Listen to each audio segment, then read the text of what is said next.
If you folks who are brand new directors could perhaps in your chat introduce yourself and from what district. If you're a brand new director and I may not know you, have not met you, that would be great. So I have some names up there, but not exactly where you're from. So if you'd like to do that, that'd be great.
Just a few more people getting on here, and then we'll start soon.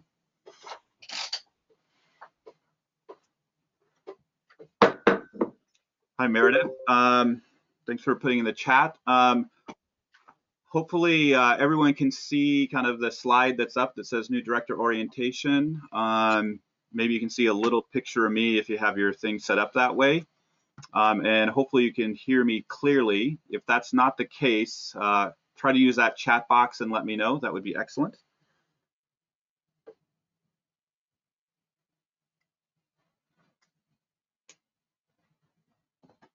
Hi, Dean.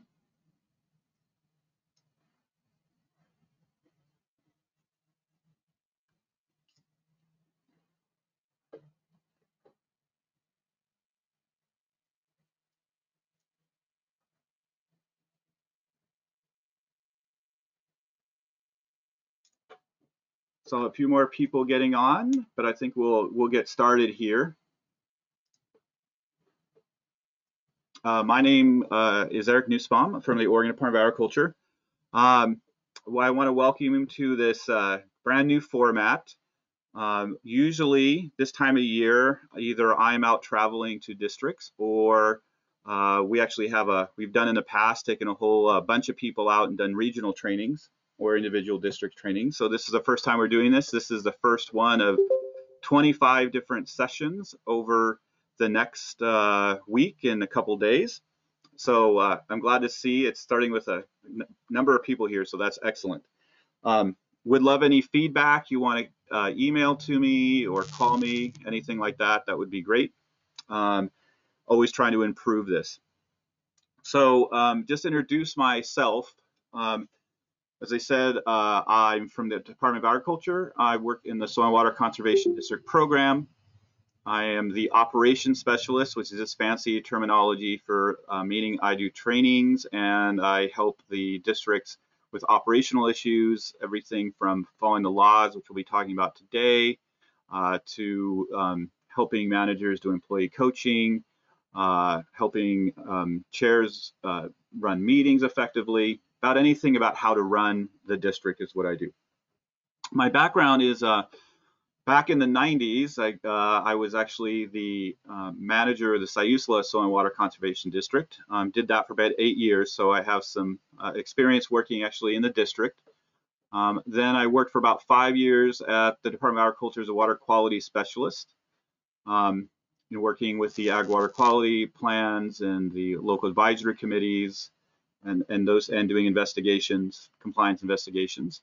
And it's been about 10, 11 years now that I have been doing this job. And it's really hard I can't believe 10 years have gone by since I started doing this job. It's pretty amazing. But I do love it. I love helping the districts. I will just do a little housekeeping. I can mute you if you don't mute yourself, and so please keep yourself muted. That would be excellent. I am recording the session, as I said when we first started. And one of the most important things is we're going to be talking about legal stuff, but I am not a lawyer, and please do not take anything I say as legal advice. This is just friendly advice from someone who studies this and has worked in the districts. But please know that I'm not a lawyer. It's not legal advice, and you'll hear if you call me and talk to me. Managers certainly know this. I will always say, if you want legal advice, you need to talk to your lawyer. Just want to get that out of the way. Feel free to ask questions whenever you want. The chat box is probably best for that. I'm going to be glancing off to my side looking at the chat box. But also feel free to unmute yourself and interrupt me if you'd like to do that. And then also feel free to get in touch with me anytime into the future through email or phones or things like that. This particular session, it's an hour and a half long, and there's a lot of things that we're just going to barely scratch the surface of, some very important topics. My goal is for you to just think about when things come up regarding ethics, which we'll be talking about, or public meeting law, when you should maybe ask your manager, or you should call me, or have your manager call me, just to kind of tickle you that something you might want to do something more, look more deeply into something. During the next week or so, there are deeper sessions on executive sessions, public meeting law, public records law, ethics. So if you'd like to dive deeper into that, there's those other ones on the schedule. The recordings of most of the sessions that I am doing, including the one right now, will be posted on the ODA website. And there are also going to be reference materials there too. So what we're going to go over today, or tonight, I guess it's dark outside already, we're going to talk a little bit about who you are, what it means to be a SWCD, Soil and Water Conservation District. Then a little bit about who ODA is and the SWCD program is, who we are, what we do, and kind of our connection to soil and water conservation districts. Go in to talk a little bit about the powers of the board of directors and you as an individual director. Very briefly, I'm going to look into how you pay for the work that you do, or at least how the money that you get from us, how that works. So you understand kind of this base level of operational funding that you get from OWEB and ODA. And then getting into kind of the core of what I want to talk about tonight is public meeting law, public records law, and ethics. Those are three very important things to know. It's only going to scratch the surface. And as I said, there'll be deeper dives into that later in the next week. I also can do these remote trainings for your board of directors, and hopefully within the year, I'll be able to start going out to districts again, because it's one of my favorite things to do is to go to your board meetings, meet you all in person, and do these kind of trainings in person.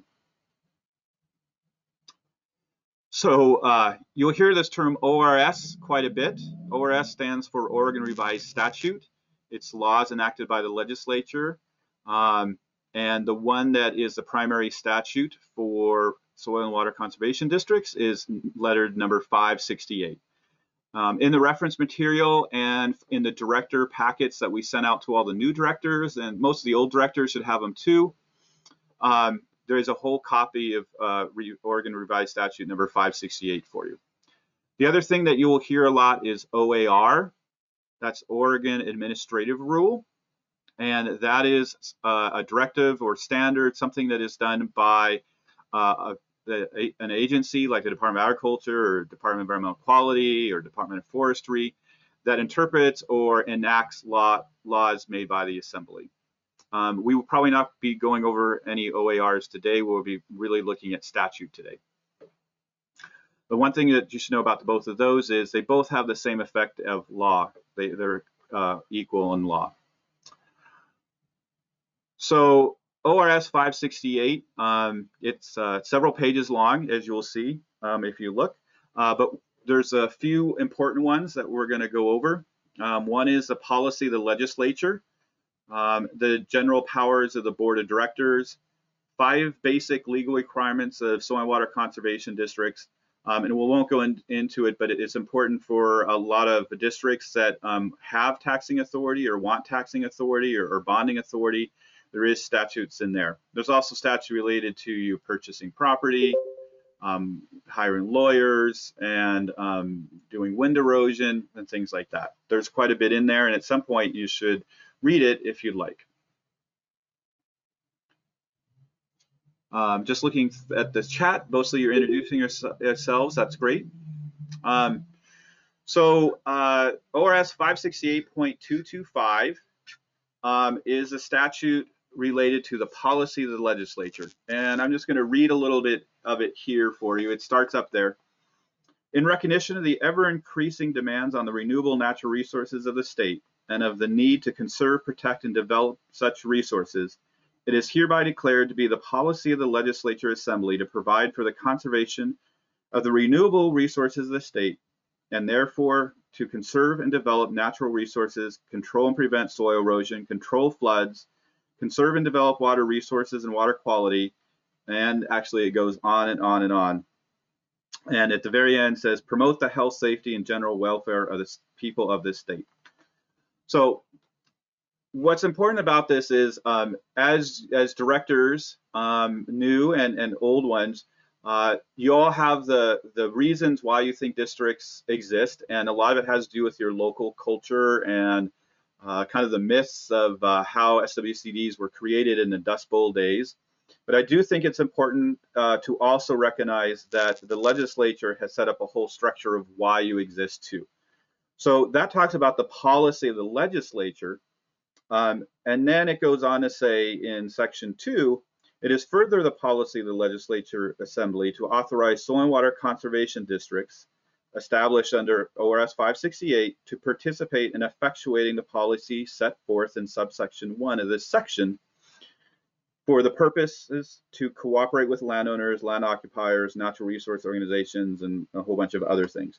So essentially, in statute, it says the legislature wants to do these great things to conserve our renewable natural resources, and they have created soil or authorized soil and water conservation districts to effectuate their policy.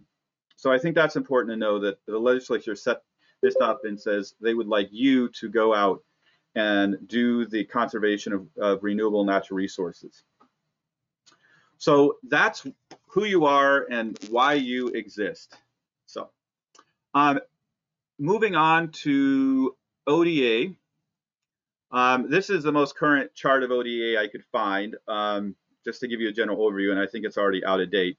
But just to give you an idea of all the different things that ODA does, very broad, everything from commodity work in marketing around the world and in the US. And food safety is one of our big things, a lot of plant protection. But the one that I'm really going to focus on right now is the one right there in the middle that says Natural Resource Program, led by Stephanie Page. And that is where the Soil and Water Conservation District Program is, and the Ag Water Quality Program, which are the ones that we'll be talking about today. And you probably also maybe interact with the CAFO program, Confined Animal Feeding Operations. And then a lot of you folks do weed work, and that's over in the Plant Protection and Conservation Program. So that's the overall look of what the ODA structure is and all that we do and where we fit into that. The Natural Resource Program area is kind of split into these 3 areas here, with Stephanie Page leading it. And the one that's most important, again, is looking over to your right there, is the Water Quality and Soil and Water Conservation Program, which is led by Morgan Allen.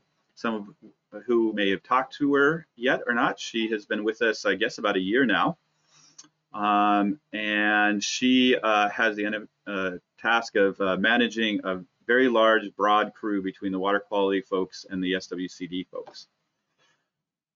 Drilling down into the SWCD program, we're a very small group now. We used to be a little bigger, but we're smaller. We have Sandy Hyatt, who is the Grant Administrative Officer, and myself is the Operations Specialist. Off to the left there where it says SWCC, that stands for the Soil and Water Conservation Commission, which advises us in operating the SWCD program. They meet quarterly. There's representatives from around the state. There's one in your area, and they hear reports from us, and they offer advice on different issues that we may need advice from them and program policy direction. The chair of that is Barbara Boyer from the Yamhill SWCD. She's the chair there, and because she is the chair of the commission, she's also a member of the Board of Agriculture. I'll take a quick drink here, if that's okay. Hopefully everyone's doing fine. Looks like, oh, Shannon at Harney has a whole office full of people. That is great.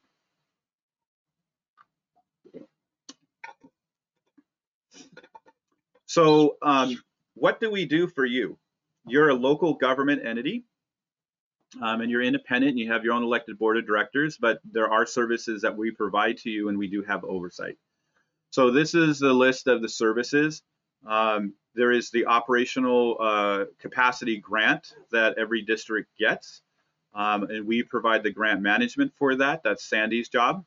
And her other job, which she just finished, and if you're new electors there, you worked with her because she coordinates the director elections. Then the other things are myself. I provide the operational technical assistance virtually now, hopefully back on site again and do trainings like this. And I do a lot of facilitation work too when there's issues going on between managers and boards, sometimes between districts and watershed councils. I do some facilitation. We do have oversight. The major oversight that you will see us involved in is we, by law, review your annual work plans and long-range business plans. So you send those to us. We're supposed to receive your annual reports and financial reports. If there's any public hearings because of boundary changes, mergers, if you take out loans, we help you with the hearing process on that. And then actually there are some other oversight, but they're pretty obscure, so I'm not going to go over them now. The other part that you intersect with the Department of Agriculture is through the Water Quality Program. For you that have been around a long time and or even new, you probably know about the Ag Water Quality Management Act, which is related to the total maximum daily loads for agriculture non-point source pollution. Not going to go into real detail about this. There are sessions next week that Ellen Hammond from the Water Quality Program will be doing. Don't have the dates and time. Oh, actually, I put them at the bottom there. Look at that slide.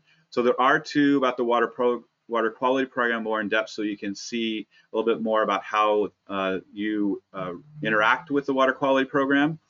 But there is the local management agencies that you are, and with the local advisory committees.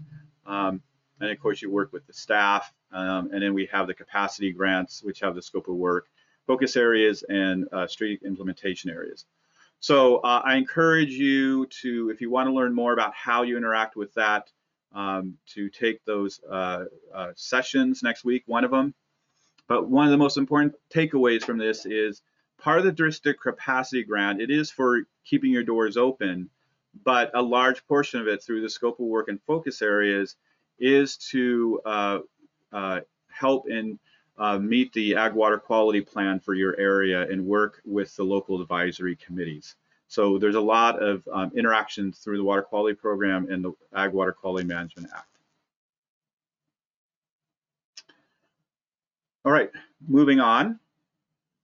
The Board of Directors. Well, actually, first, are there any questions? Anyone want to unmute yourself and ask a question? Type it in the box before I get on to who you are and what you do. All right, it doesn't look like there's any. What your responsibilities are on the board. I will say that the most important one is fiduciary. Your job as an elected official is to ensure that the money, the public's money, is spent appropriately and well. You would expect that of any other elected official, from your county commissioners, legislative assemblymen, women, the governor, city council. At any level of government, you would expect elected officials to make sure that the public's money is spent well. And that is the same for you. The way you do that is through approving budgets and making sure budgets are kept to. And you got to do that through your financial reports. So it's really important to get financial reports every month so that you can review them and ensure that you're spending the money correctly. And in another way that a lot of districts do it, but not all of them, is they actually approve the expenses either before the checks are signed or kind of in batch for the last of the month, approve all the expenses of the district. Not all districts do it that way. Especially larger ones, that just would be a little challenging to do, but the smaller ones, they actually do that to ensure that the money is spent correctly. But as I said, that is probably your most important duty, is to make sure that the public's money is handled correctly. Your other duties that as a board member is to look over and do performance reviews of your manager, or if you're a small district, it might be the whole staff. You have to approve and monitor on a work plan every year, work with your staff to put that together, also your long range plan. And you are also the public contracting board, so that when you approve any contracts, usually a small amount your manager does, but any large contract should be approved by you. You do long range planning, and in the end, you represent the folks who are the landowners around you for this special district.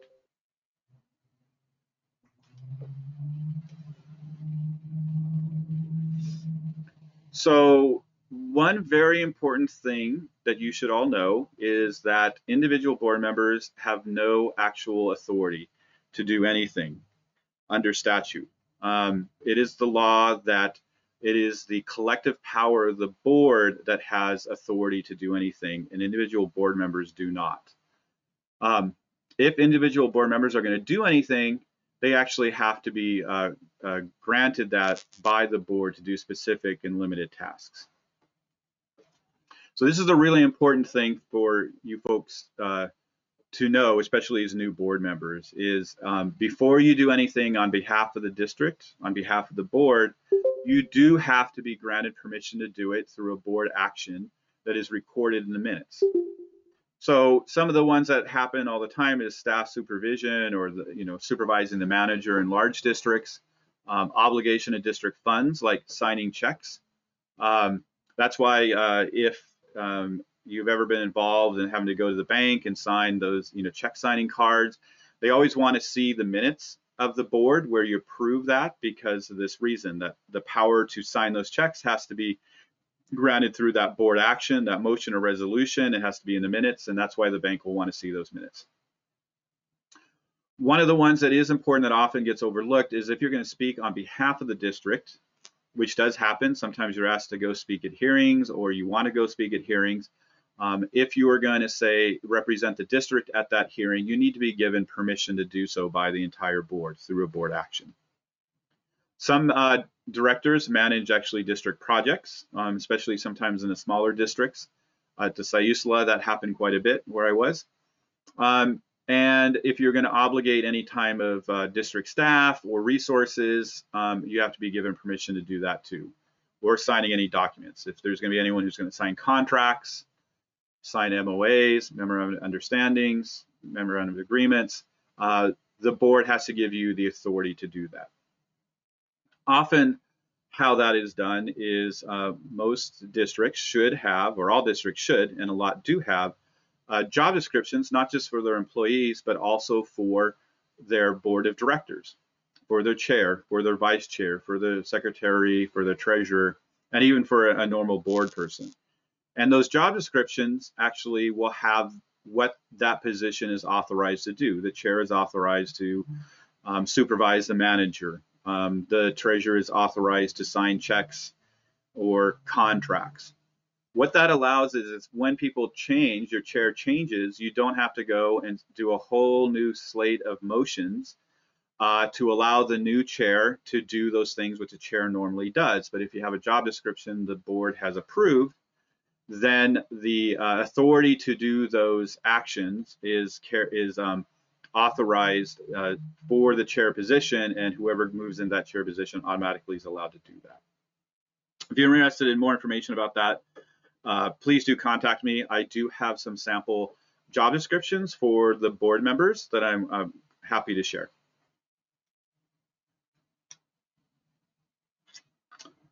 So I do like to talk a little bit about the relationship to employees because one of the biggest issues that I sometimes get from managers or staff in a small district is they have 5 or 7 bosses, and they all want to come in and tell the staff what to do. They need to go see this landowner, they need to go to this meeting, or they need to do this or not do that. It's really important for you as a director to understand what your management structure at your district is. If you're a larger district, generally the board only manages the district manager or executive director, and then they manage the other employees. And so your supervision authority is only with the manager. In smaller districts, it tends sometimes that there's more direct management over the individual staff folks. But it's important to know is what has been set up in policy. Is there a single person who manages the employee or employees? At the SWCD where I was at, we were small. There was 2.5 of us, and it was the board delegated that to the treasurer, who worked nearby and could come in and, besides signing our paychecks and our timesheets, could also direct us individually. And it was understood that the rest of the board was not to direct our work. That doesn't mean that they couldn't talk to us and not say, hey, I was talking to Mr. Jones, you might want to go out and see him because he would like to talk to someone, or hey, I heard about this training, you might be interested in that. That's fine. Communication is fine. You just don't want to be taking all the time. You don't want to be directing what they do unless you've been authorized to do so by the board.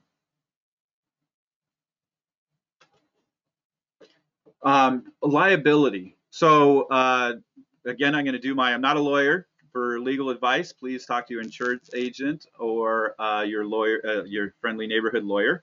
But often that is a concern of directors. So all the districts should, and I believe do, have liability insurance, most through Special Districts Association, which I will cover a little bit about who they are later. And it will have some general liability insurance for you as directors. And often when there are lawsuits, and yes, there are lawsuits, often whoever sues you will try to name individual board members, but there is that idea for folks who do know that about the corporate shield law. It does have that where individual named board members are folded into the lawsuit against the district. So a lawsuit usually will end up being just against the district itself or the board of directors. But I do want to say that there are exceptions to that. Willful neglect or dereliction of duty removes that individual protection and possibly the liability insurance coverage. So if you know something is happening, or you just ignore your job, and this is especially true often with financial issues, then that removes that individual shield and you could be personally liable.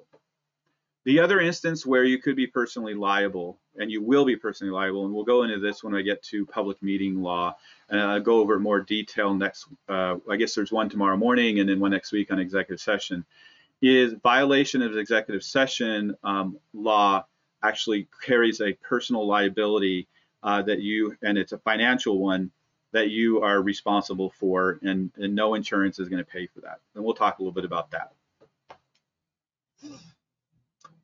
So in Oregon Revised Statute 568, there are 5 basic legal requirements that we go over. And you have lots of other legal requirements, especially as an employer. You know, there are employment laws, and there's the OSHA laws, and all those different things. But these are the ones specific to the Oregon Revised Statutes, that you have to provide an annual work plan for us to review. You do that through the grant management system that we have. It's part of receiving your grant. You send it to us. You also have to have a long-range plan on file. All of you do, and they're usually good for about 5 years, depending on what you do, and you can review and renew that every 5 years. You do have to have an annual meeting, and we'll go through that in a little bit, and notice that, and then you have to send us your annual report and your annual financial report. Just real briefly about funding, just so you're aware of this. The district capacity grants, they come actually from OWEB. They used to come from the legislature through ODA to you, and now they come from OWEB to you directly, but we do manage them for OWEB. It's split into two portions: an operation portions, which we give you to keep your doors open, to pay for rent, pay for the telephone, pay for your annual audit, things like that. And then the other part of it, the majority of it, is your scope of work and your focus area and money for general technical assistance. Excuse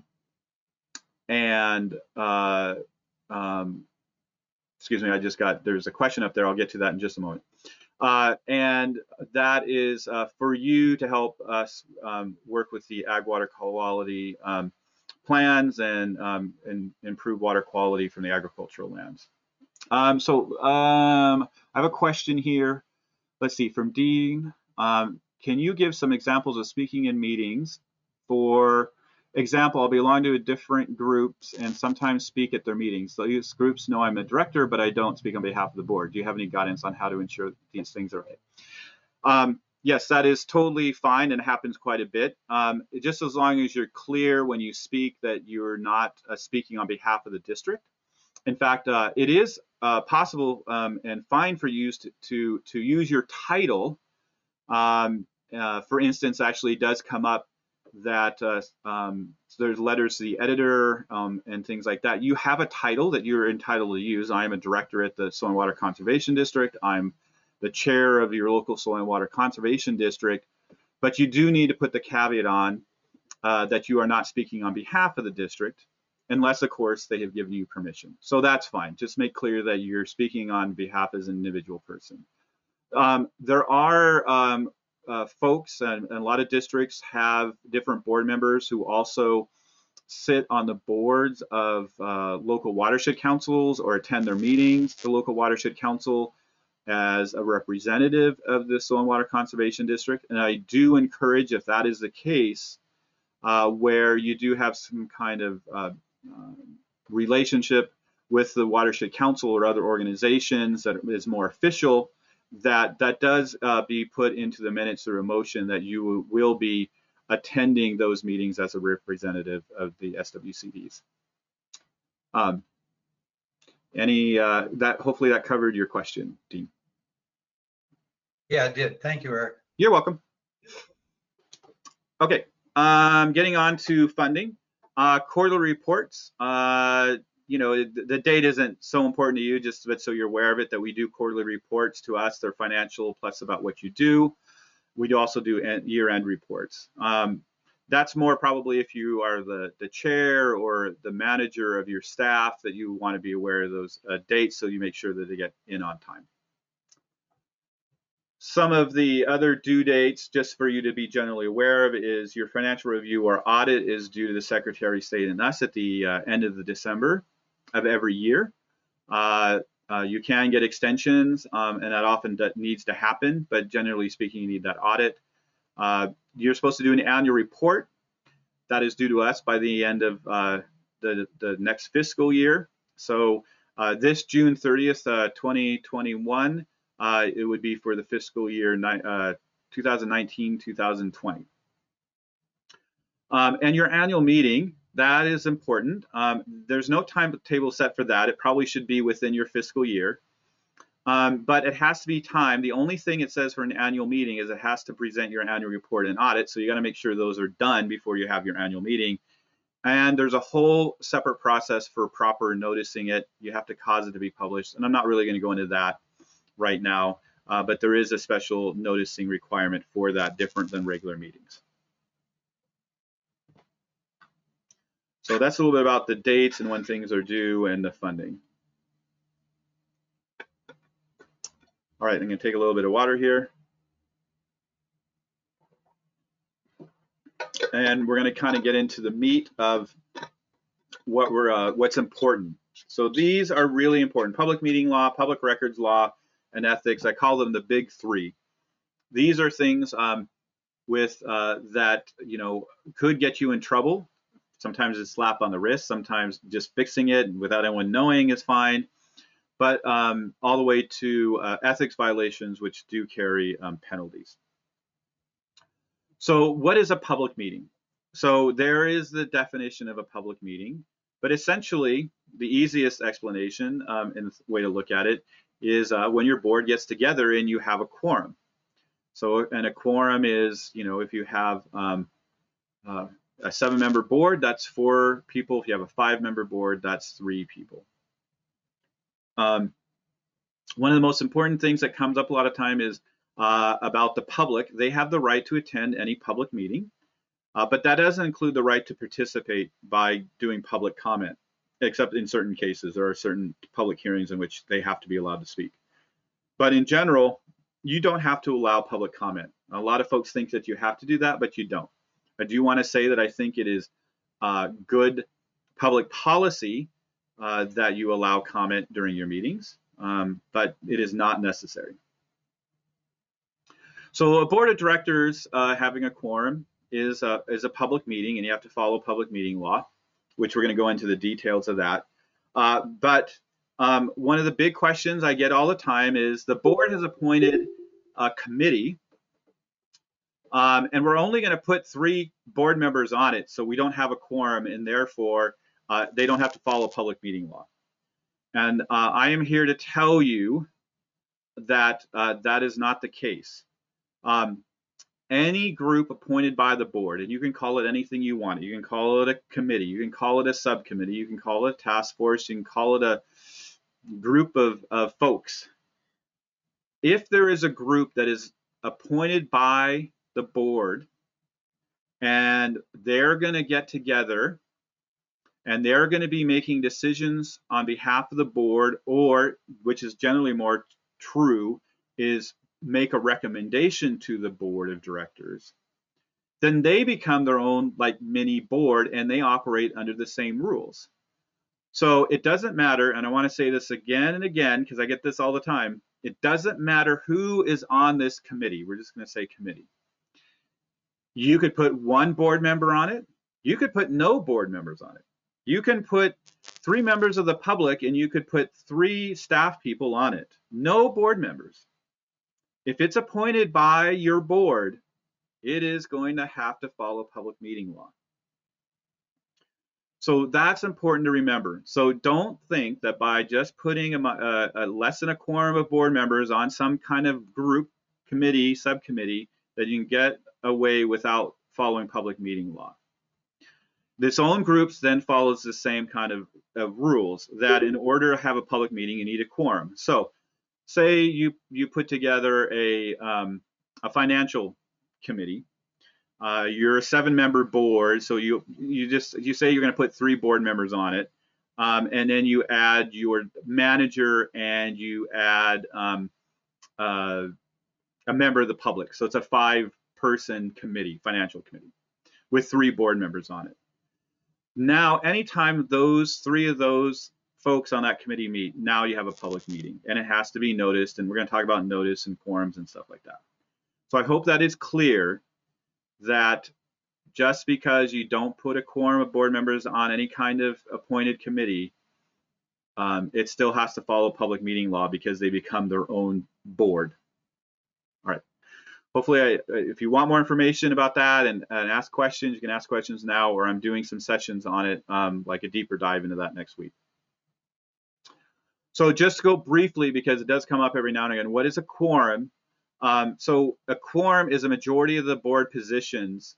It's not whether they're filled or not. So if you have a 7-member board, it's always going to be 4 folks. Also, for anything to pass through a motion, you have to have a majority of all the positions too. So you have to have 4 yay votes for a 7-member board, or 3 yay votes for a 5-member board. And so that's also only, so if you have a 5-member board and you only have 3 board members, all the board members are going to have to vote yes. So that's important to know. So one of the first things you got to do with public meeting is you got to notice your meetings. If you don't notice your meeting, it's a violation of public meeting law. And in any of these cases, if you violate public meeting law and someone makes a complaint about it, it actually voids everything that happened at that meeting. You can go back and retroactively approve things, but it does void everything at the point where someone filed a complaint. So the meeting notice is that there has to, the notice has to say when and where it is, and it has to list what you're going to talk about. The easiest way to do that is to put the agenda on there. All right, so someone just asked, Sean, well, out there, what about a quorum if the 7th space is empty and only 4 members are available for a meeting? So as I said, it doesn't matter if the positions are empty or not. It is a quorum is a majority of positions, so it will always be 4 that you need to have. If you have 3 vacant positions, you still need to have all 4 there. You don't have any leeway, and you're also going to need all 4 of those people to vote. So it's not about an empty position or not, it's about how many positions are actually existing. So it's either, that's going to either be 7 or 5 in all cases. Hopefully that answers your question, Shannon, and the folks with Shannon. Great. Okay. So getting back to the thing, you need to have the time and place and what you're going to talk about. You don't have to be detailed about what you're going to talk about, but you do have to put it on the agenda. And you can add stuff at the time of the meeting if you need. Oh, someone just asked us, if you vote to abstain, does that count as a vote? No. Well, it does count as a vote, but it's essentially a nay vote. You have to have a majority of yay votes. So you need to have 4 yay votes for a 7-member board. And the yay vote is not an abstention. And there's 3 for a 5-member board. So an abstention, if you only have the bare minimum there, is going to cause a motion to fail.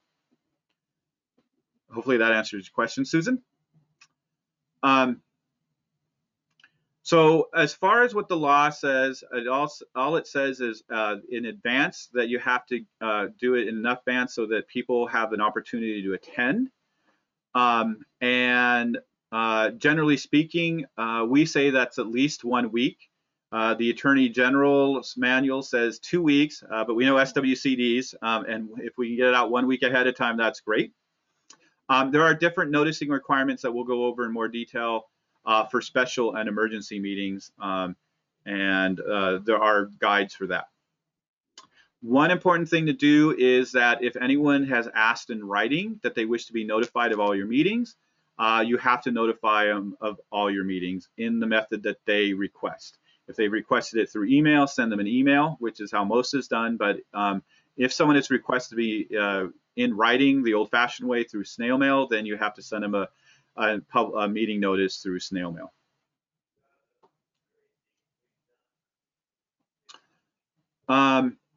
If you're going to have an executive session, and you know you're going to have an executive session, then you need to include that you will have one, what the statutory reason is. We'll go over that a little bit and right after this slide, but not in detail. That'll be for tomorrow and next week. And that the executive session will not be open to the public. The last thing is, where do you put that notice?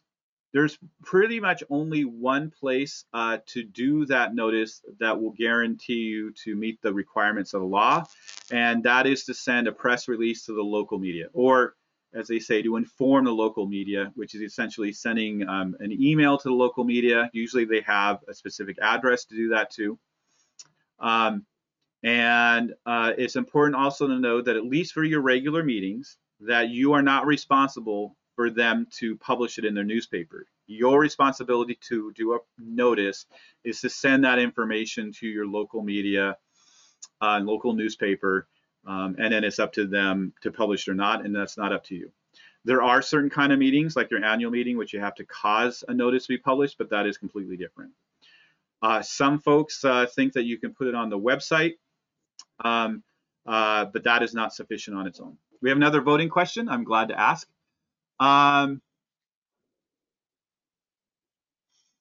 They ask, how many times do you bring a subject forward with an abstain where votes are even, such as financials or meeting minutes? So you're not getting a majority vote before it's considered tabled for good. Well, I actually don't have an answer for that, because that is going to depend on your policy on how you run meetings, which I am going to laughingly say all of you have, correct? Very few districts do have actual policies on how meetings are run. Most fall back and say, oh, well, we use Robert's Rules of Order or a modified version of that. But then I would question if anyone knows what Robert's Rules of Orders are and what they say in a case like this. So unfortunately, I don't have an answer for you folks out there at Harney, because I don't know what kind of rules you use for running meetings. And that is a good point to bring up, is that is why it's important to have rules, so that you can answer questions like this. Because there's nothing in statute which actually talks about how meetings are run. So sorry, I don't have an answer for you out there. Dean asks, if a mayor invites some directors to meet to get to know each other and discuss potential collaborations, is that a public meeting? So you do have to be careful. If it's a less than a majority of board members, like there's 3 in a 7-member board meeting the mayor, you're fine. You can talk about, collaboration issues and everything like that. However, if you do end up having a quorum of your board members together, which you can do, you have to make sure that you're not talking about district business. The law, states that it's about deliberating toward a decision or making a decision, but pretty much if you're talking about district issues and business in a group, you would be considered deliberating toward a decision, even if you're not quite sure what that decision is. So I would caution you to do that and not in a meeting session. If you're going to get together with a quorum of directors and the mayor or the county commission, then you should maybe do like a joint meeting, or invite the mayor to your meeting to have that collaborative discussion. Or go ahead and just have a minority of your board members meet the mayor to have those kind of talks.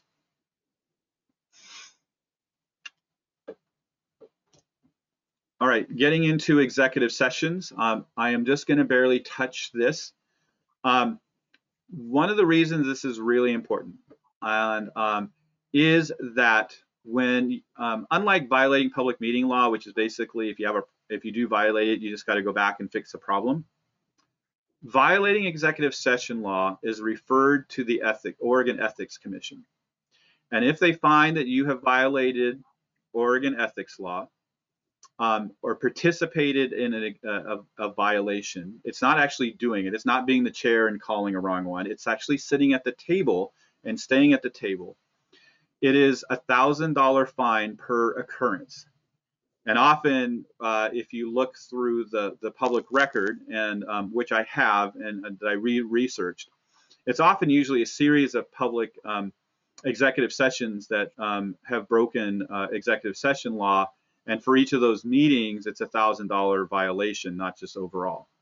And also, it's really important to know that you will be violating executive session law just by participating. If you look through that, all the orders from the Ethics Commission say so-and-so participated in the executive session.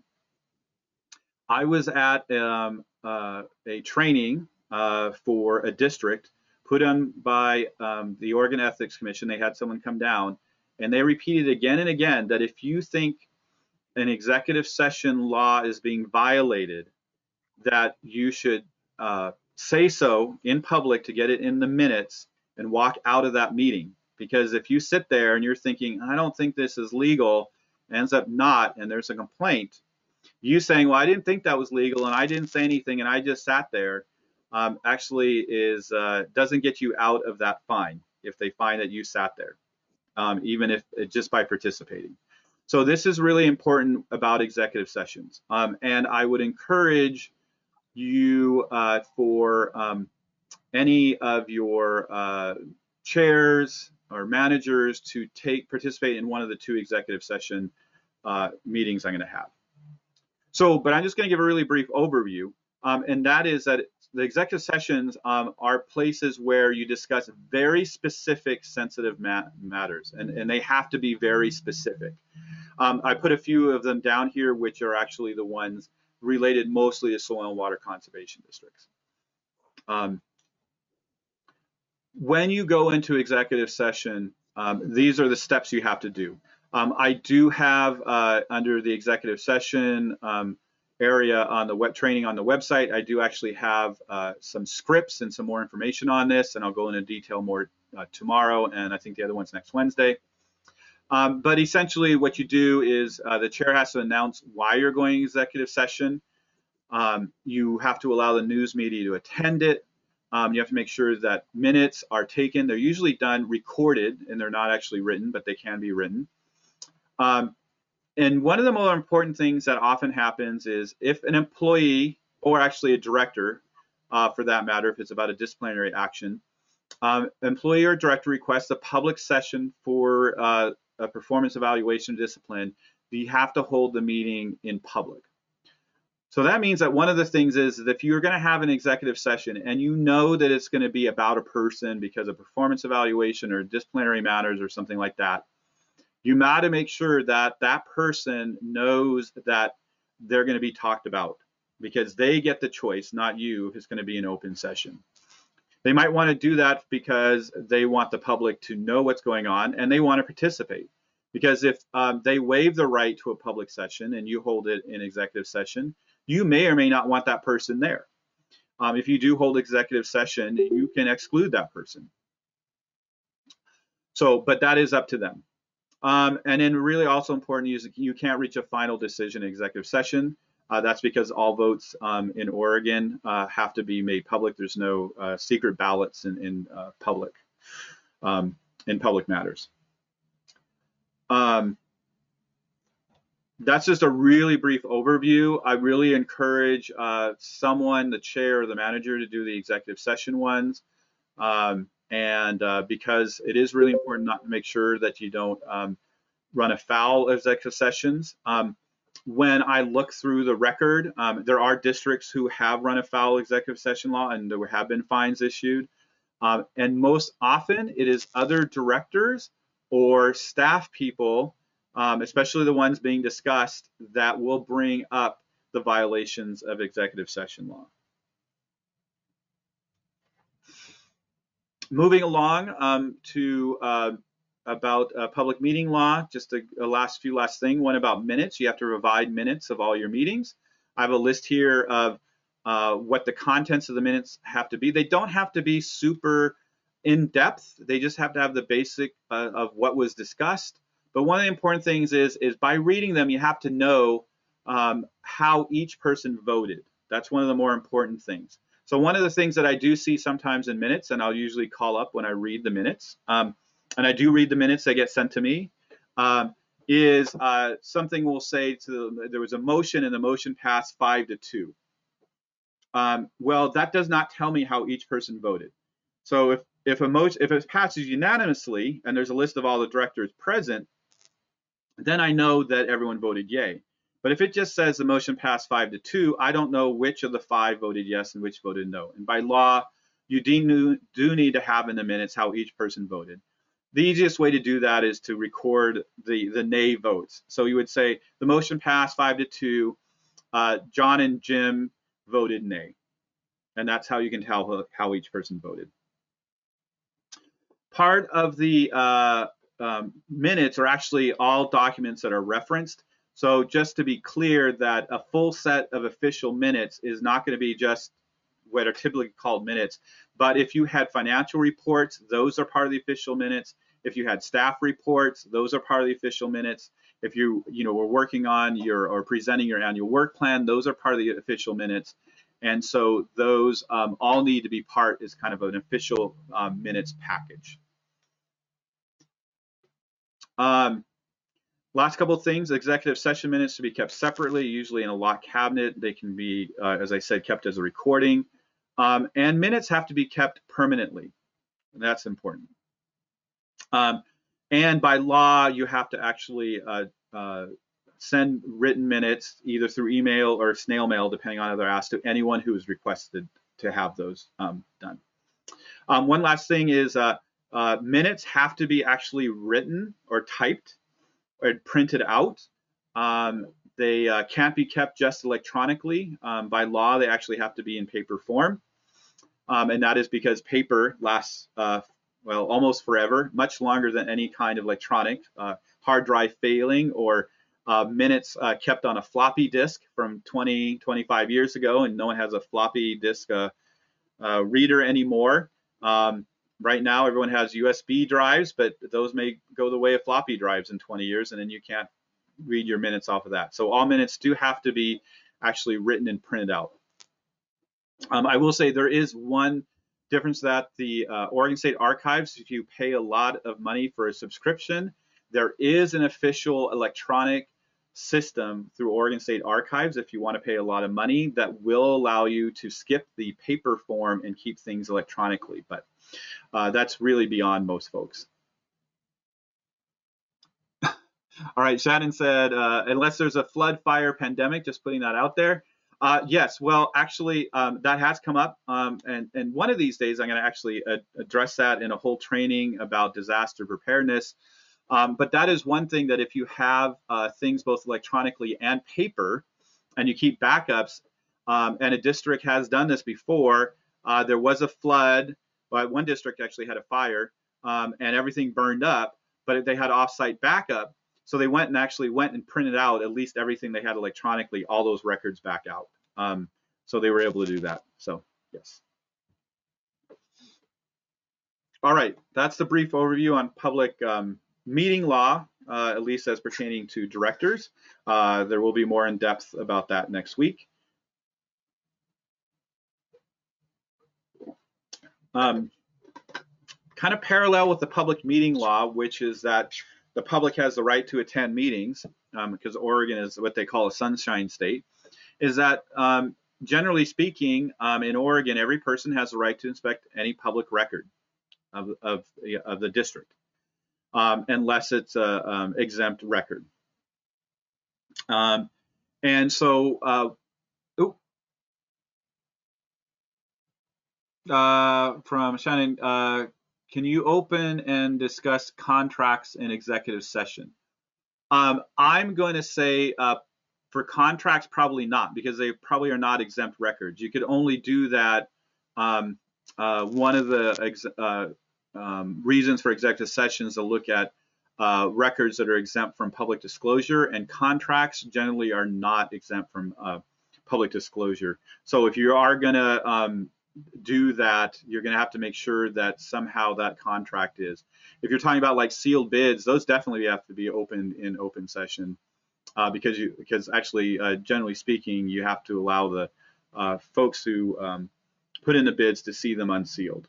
So I don't know. That's one of the things. If you do feel like you have a contract that is exempt from public disclosure, you're probably going to want to make sure by talking to some legal kind of counsel. I hope that answers your question. You know, we could talk a little bit more detailed outside this. So what is a public record? Essentially, it's anything that's, you know, as I put in quotes, writing, and that is regardless of physical form. So that also includes emails, it also includes voicemails, and includes text messages, and includes little scraps of paper that you might be writing on right now if it's about district business. So it's important to know that it's not just what happens with your staff, but it also is about directors and emails between directors and between the office and directors. They are part of public records, and generally speaking have to be retained if they're part of the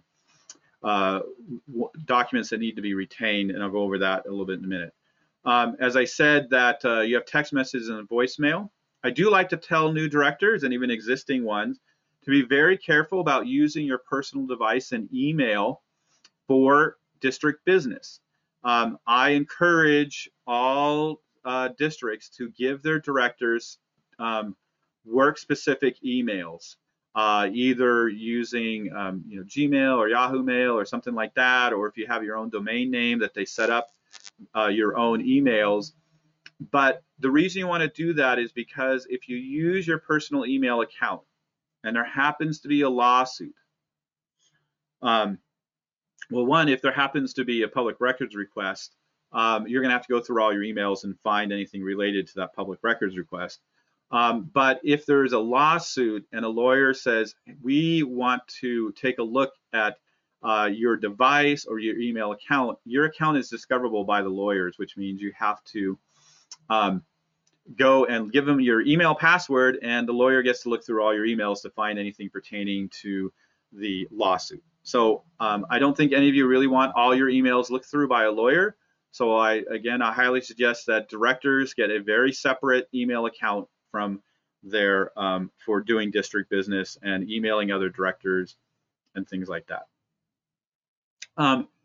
The other part of that is the records retention policy. So you create all these documents, but you don't have to keep all the documents. There is a retention schedule. I'm going to go not into detail of that, but your district manager should know what kind of record needs to be kept.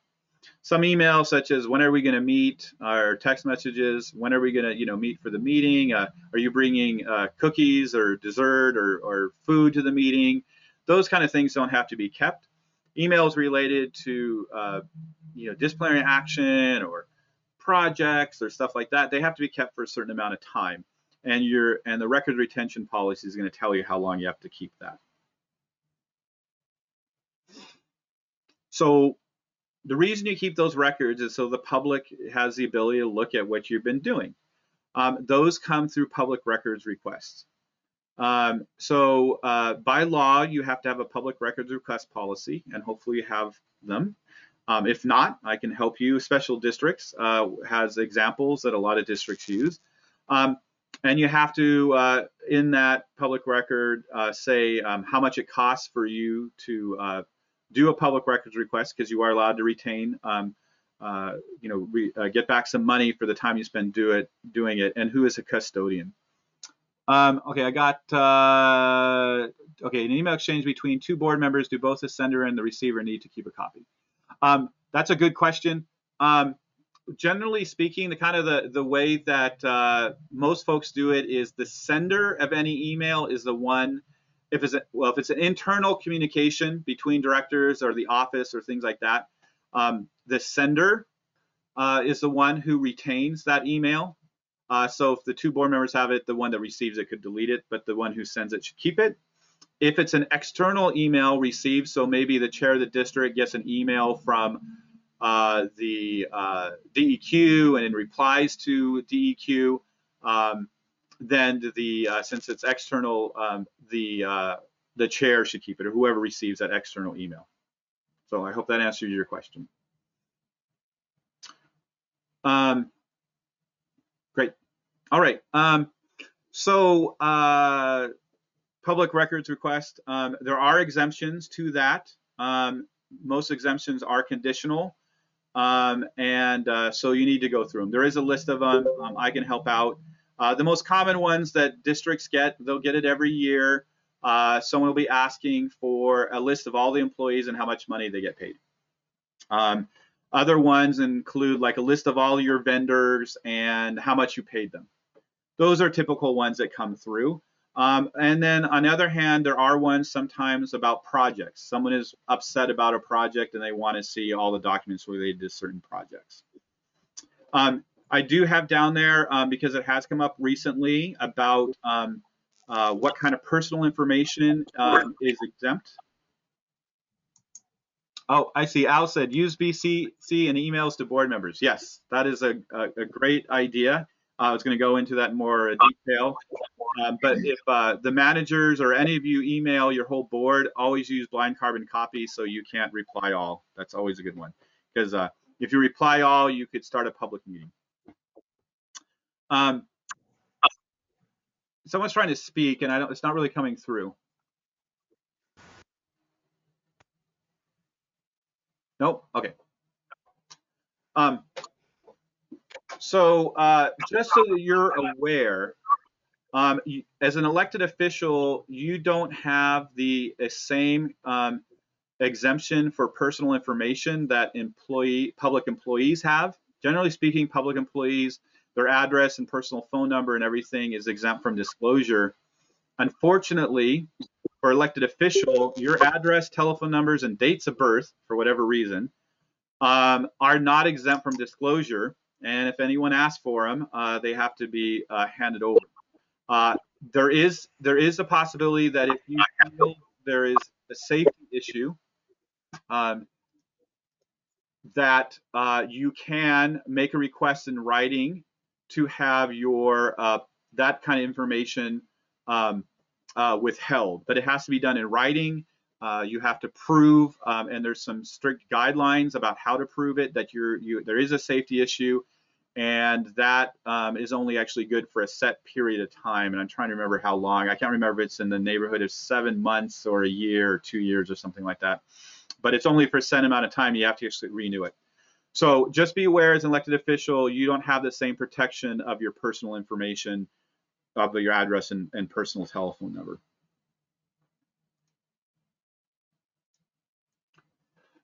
All right, so that is just a little bit about public records.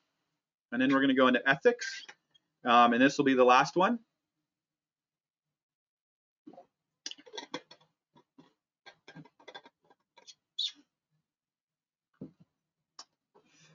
So ethics, who is covered? And this is important to know that it's not just you as an elected official, but it's all employees and also agents of the district. That would be if you've hired someone to represent you. For instance, some districts hire contractors to represent them to do certain specific work, and they'd be an agent of the district.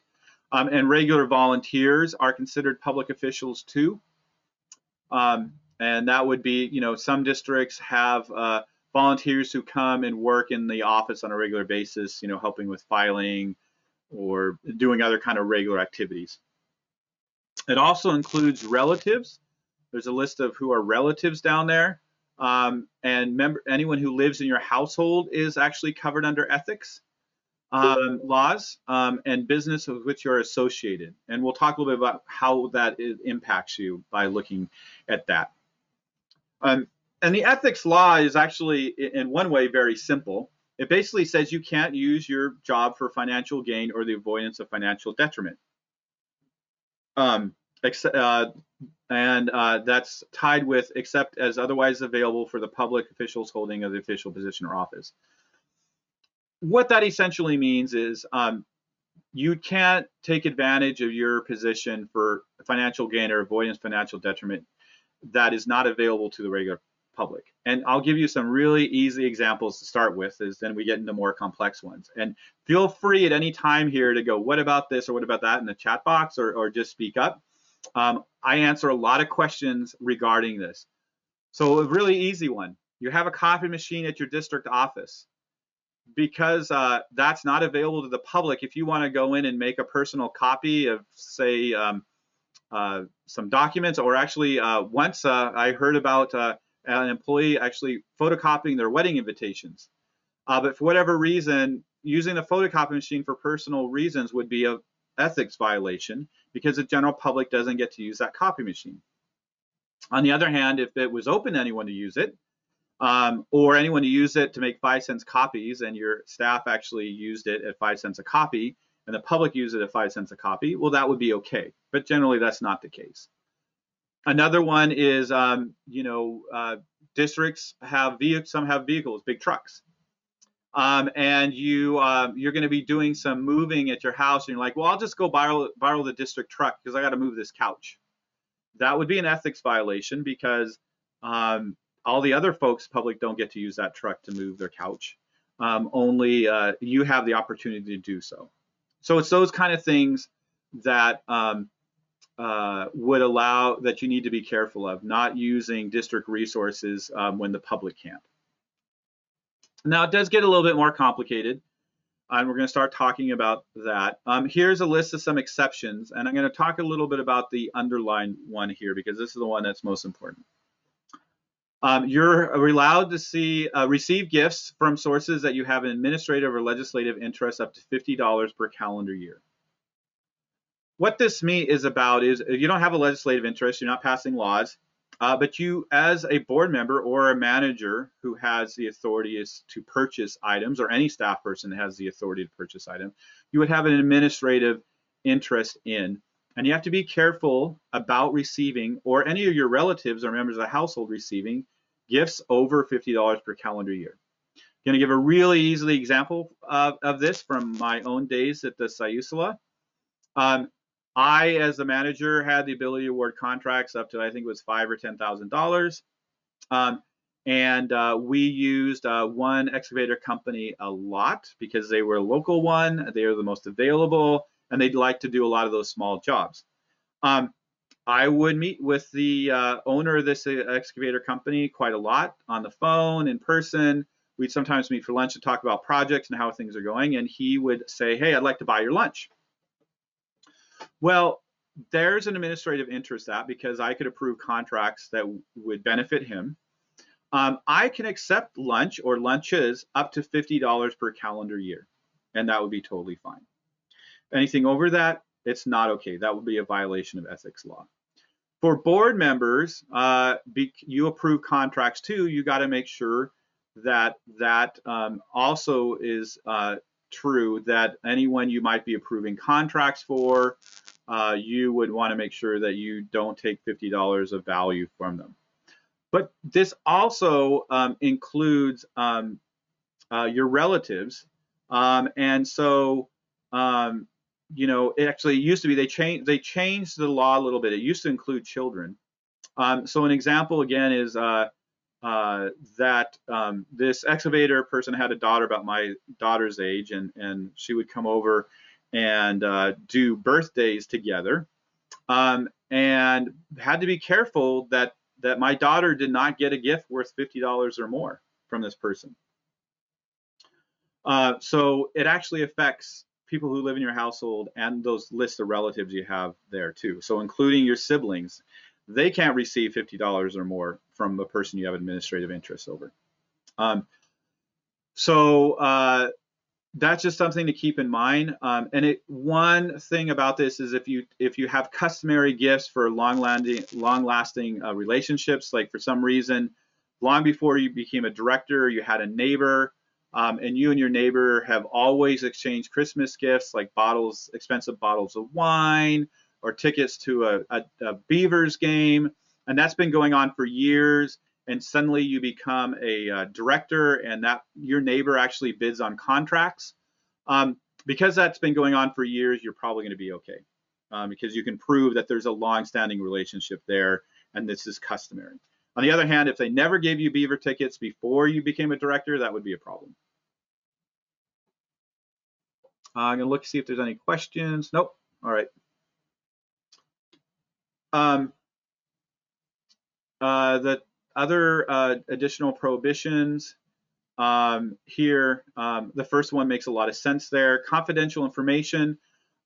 This is particularly true if for some reason you're reviewing confidential farm plans with confidential business information and for the same business that you're in.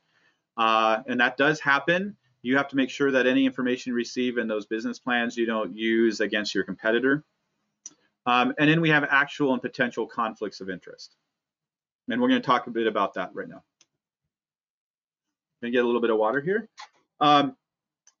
So if you have a conflict of interest, and we're going to go into what exactly these are, if your manager or other employee has a conflict of interest, they have to actually give notice in writing or email. That's fine, to their appointing official, i.e. their boss, their supervisor, and inform them that they have a conflict of interest, and that they can't be part of the process.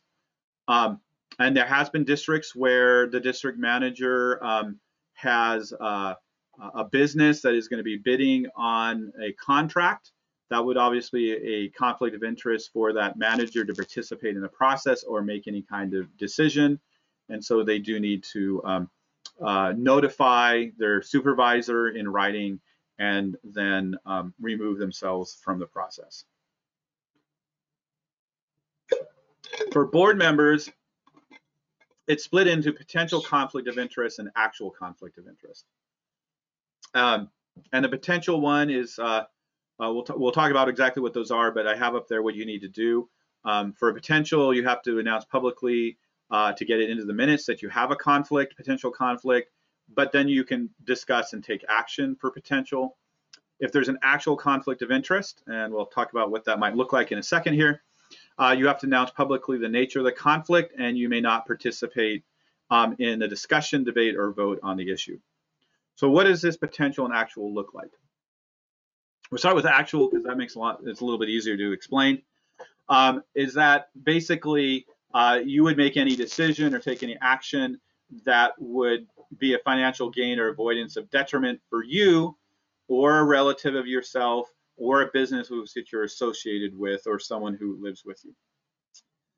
So some of those examples is a contract that is going to benefit a company owned by a relative or even your own family or even your own business.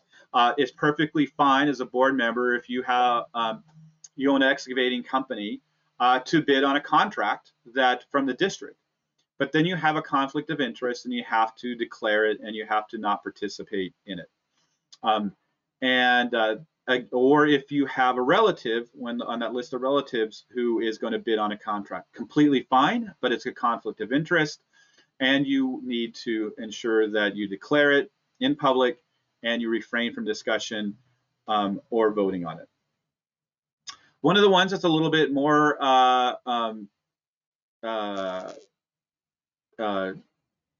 subtle, and there are instances where I've seen this, and it's sometimes hard to think about or wrap your mind around, is there are sometimes board members who are relatives of staff folks or the manager, and therefore it would be a conflict of interest for that relative to vote on any disciplinary action or participate in disciplinary actions, or even voting on it for any kind of raise either. And probably for any, because a raise might be dependent upon a positive performance evaluation to participate in that performance evaluation. So if you do have a relationship between a staff person and a manager and a board member, you need to be careful that that board member doesn't participate. I would even go so far as to say that they probably should not participate or vote on budget issues if that in the budget it says the budget is going to be where you're going to be paying that employee, that relative of yours who's an employee. So you got to be very careful about that relationship between board members and employees and what you can and can't vote on at that meeting. A potential conflict of interest is where it might perhaps be of financial benefit or avoidance of detriment for that person. And so that's a little bit harder to understand, but one might be if your board approves grants that are being put in for, and they know that they're going to bid on a project if that grant is awarded, or if the, say for instance, the board is going to surplus a vehicle and one of the board members, says, I know I'm going to bid on that surplus vehicle. Well, that would be a potential conflict of interest because you don't know if you're going to be successful at bidding on that or not, or to be awarded to you, but it would be a potential. So potential is a little bit harder to define, but hopefully you get what the meaning that is. What happens if a declaration of conflict means you no longer have a quorum? Is there an example of how to handle that? Well, good on you, because it's on the next slide. It's at the bottom. We'll get to that after I do the first couple here. There are some exceptions to that. One is if the board is making decisions that's going to affect a whole class of folks equally. One of those instances might be, and it has happened in the past, that after a fire, the district is voting to buy seed to distribute free to affected landowners, and one of the board members or all the board members are affected landowners. So they would have a financial gain by getting free seed, but since it's going to affect a large class of people evenly, they are allowed to do that, even though that would actually be a financial gain or avoidance of financial detriment. The other big one is membership in or being a member of the board of directors of a 501c nonprofit. So if as long as you wouldn't benefit directly from it, like donating salary to you personally as an executive director to 501c, but if you just sit on the board, you're allowed to go ahead and vote to, award a grant or a contract or make a donation to a 501c, well, usually C3 that you actually sit on. You're allowed to do that. The last one here addresses the questions from Harney.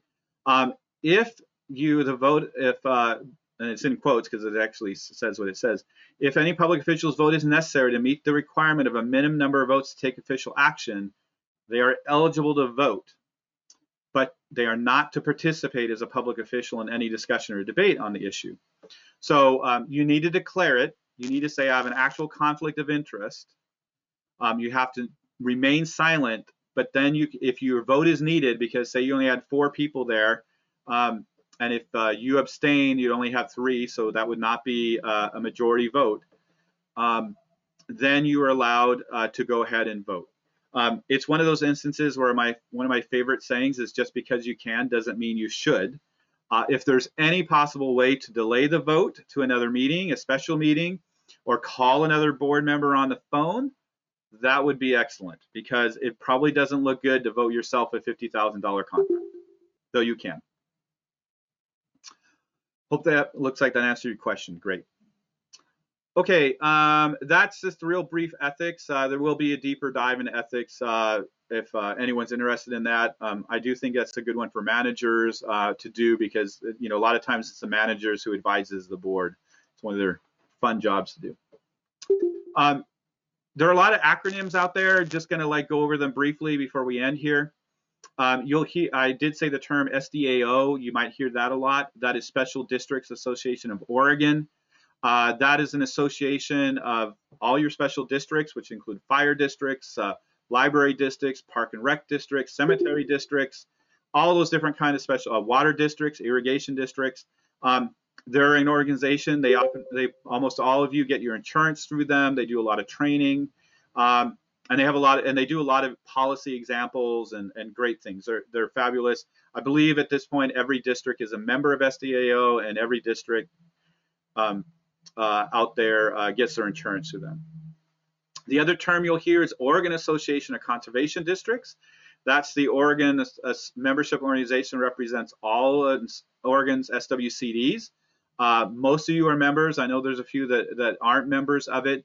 One of the big things that they do is they track legislative bills and represent SWCDs for lobbying efforts for doing bills related to that might affect SWCDs and agriculture. OCEAN is the Oregon Conservation Education Assistant Networks. It's mostly based on SWCD employees, and they work with capacity building and education. They are the ones that put on what's called Connect, which is usually, except for last year and this year, an annual meeting, training meeting, and work on just getting all the both watershed councils and SWCD technical people together, managers together, for a lot of fun and trainings. You'll hear about NOWC, NOWC. It has a lot of funny ways it's pronounced. Network of Oregon Watershed Councils. That is kind of the equivalent of OACD, but that is for Oregon Watershed Councils. They do work closely with OCEAN and OECD, and also the Coalition of Oregon Land Trusts. They actually have a group together. I'm forgetting the name right now. Oregon Partnership Coalition, something like that. And then the other one you'll hear a lot is Oregon Watershed Enhancement Board, shortened to OWEB. You always hear about OWEB.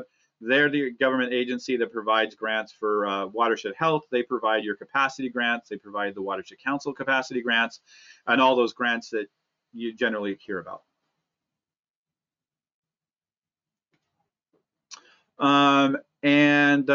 Finally, a little bit about resources and training.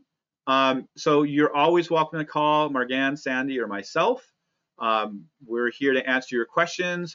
There is no silly question, and the laws are always changing, so the same question might get a different answer all the time. We do have a great website, and our district guidebook is on there. A lot of fact sheets are on there, and these recordings of these meetings and the slide presentation will actually be on there too. The district guidebook, I don't know if the folks are actually seeing my face. It does look like this, if you can see it. It should be in all your offices. It's available online. It is in the process of being updated because there are some out-of-date things because laws do change. But it is a wealth of information about the running of a district and all the laws related to the districts. And I highly suggest looking at it. There are email lists. We try to get everyone on our own email list for putting things out, but there is a way to sign up for it. Ocean has their email list, and OECD also has an email list. And I believe OECD is putting together a pretty robust website where all directors will be able to log in and access a lot of great information. Special districts, more often than not, when people ask me questions, I will send them off to special districts because they're the legal address. I will get to the website address in just a second here. And then there's all these manuals.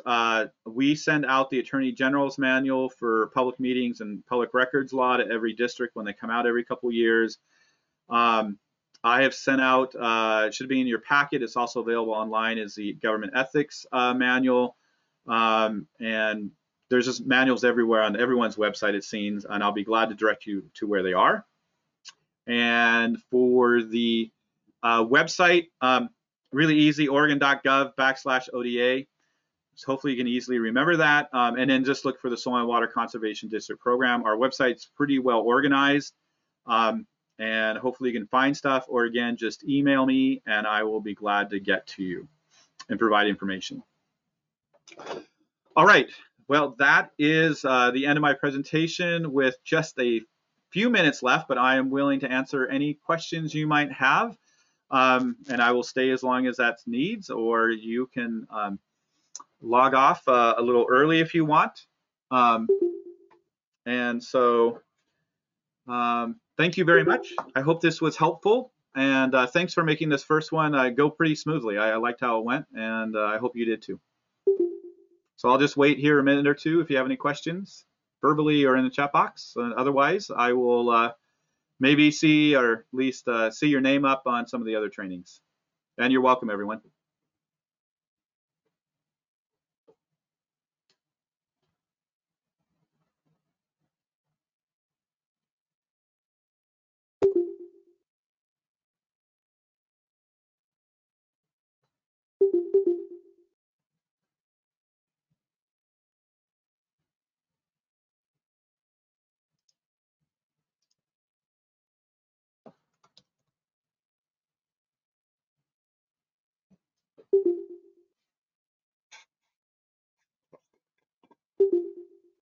All right, thank you a bunch, Eric. That was really helpful. You're welcome.